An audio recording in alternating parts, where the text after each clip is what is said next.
We gotta come up with a better thing because it's not really a hot topic, but something that my friend and I were talking about over the phone, right? So after this conversation, me and my homie spoke about relationships. We started talking about meeting girls and certain girls being in like long-term relationships, like 5 to 8 years, maybe decades, and ultimately breaking up with their significant other, right? Him and we laughed about it.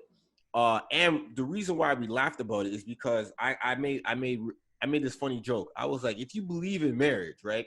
If marriage is a point that you're trying to reach with your significant other, and you're with them for 5 to 8+ years, and you break up, you must consider that time with that person wasted. It has to be wasted, because if that's a point to reach, and you're with someone for 5 to 8 years, yeah.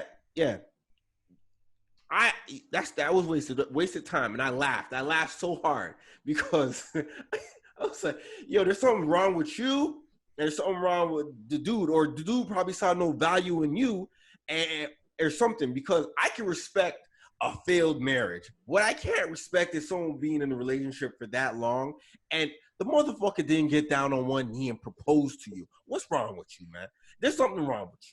I think a failed marriage is worse, actually, because you financially went into something, obviously knowing that there were certain red flags at some point that you were going to get divorced because something was going to go wrong.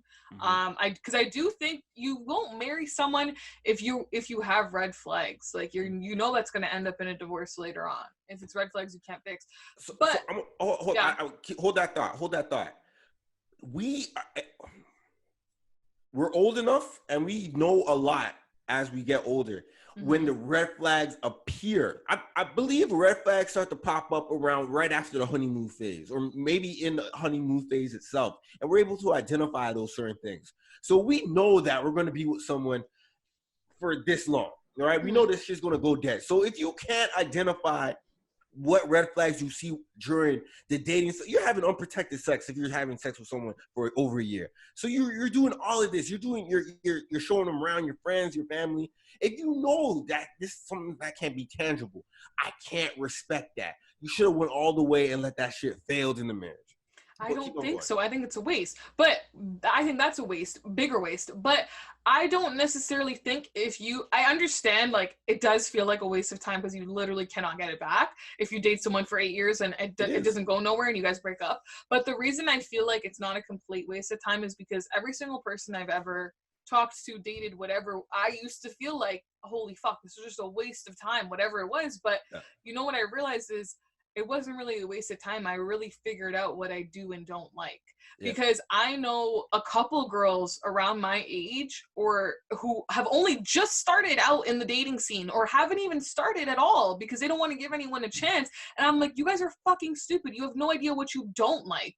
Like, forget finding somebody that you do like, but you have absolutely no idea what you don't like. So how are you expecting to find someone, at least if you know what you don't like, you know what to look for in someone, like in dating someone. It's like, fuck, they have this exact same trait that I didn't like from this person. I don't want that. And at the same time, it's like, I've never been the kind of person to see time as a measure for how much you should love someone or how much further something should go, because time, like the measure of time itself, doesn't mean anything, but the timing of things happening themselves means something. So like you could date someone for a couple months and go through things that couples, normal couples, quote unquote, don't go through until 2 years into their relationship. So I don't know, that's just kind of how I view it.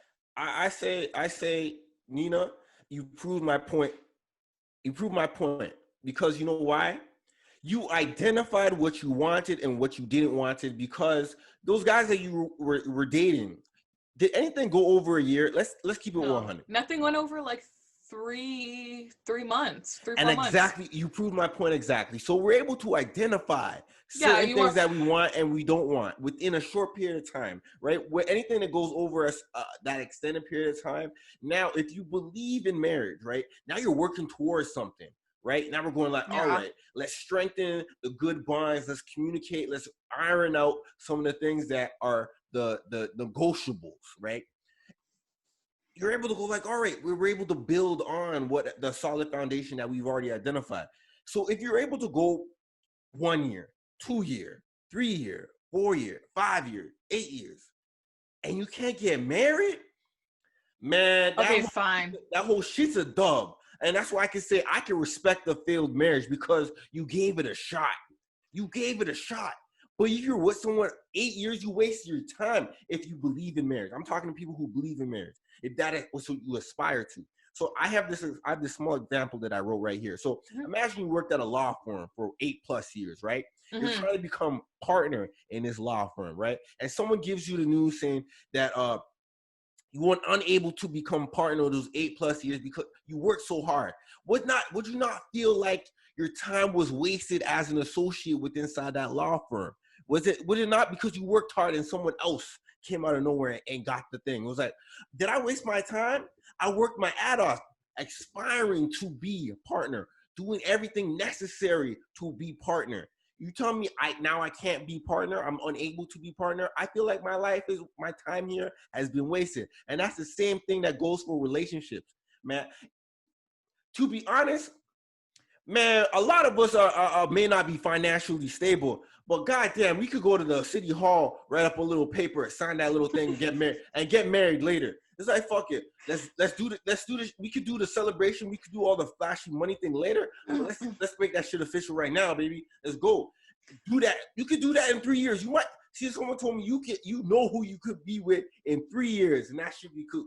That should be cool. I think the only thing that changes it is when it comes to moving in with someone. That is where things can change. But again, like if you're moving in after the 8-year mark, like, and then you move in and you realize this is not someone, because when you spend 24/7 with someone, it's different. Like that's why they always say, like, when you go on vacation with people and stuff, you know, like you really get to know them. And I think that's an important thing to do with a significant other, you know.